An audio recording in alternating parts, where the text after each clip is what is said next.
યુદ્ધના લીધે પડી ભાંગ્યો સુરત કાપડ ઉદ્યોગ 50 દિવસમાં 2500 થી 3000 કરોડનું નુકસાન। 50% ઉદ્યોગ હાલ બંધ હાલતમાં છે। કારીગરો વતન તરફ કરી રહ્યા છે પલાયન। તો યાનના ભાવ આસમાને પહોંચ્યા। સુરતના કાપડ ઉદ્યોગ પર મંદીનું ગ્રહણ।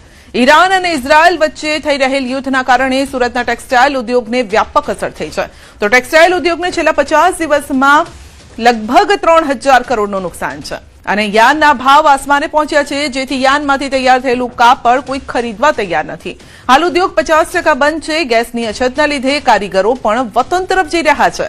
ખાડી દેશોમાંથી આવતા ક્રૂડ ઓઇલમાંથી નાયલોન બનતું હોય છે અને નાયલોનના આધારે સુરત ટેક્સટાઇલ ઉદ્યોગ ધમધમતો હોય છે, પરંતુ હાલની પરિસ્થિતિને જોતા યાનના ભાવ આસમાને પહોંચ્યા છે।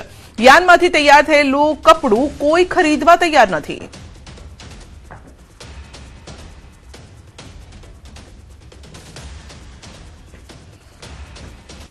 ઈરાન અને ઇઝરાયલમાં ચાલી રહેલા યુદ્ધ અને ક્રૂડ ઓઇલની અછતને પગલે સુરતના કાપડ ઉદ્યોગમાં મોટી નુકસાની જોવા મળી રહી છે। વિવિંગ ઉદ્યોગના અગ્રણી અશોકભાઈ જીરા આપણી સાથે છે। અશોકભાઈ, શું સ્થિતિ છે અને કેટલું નુકસાન કાપડ ઉદ્યોગને?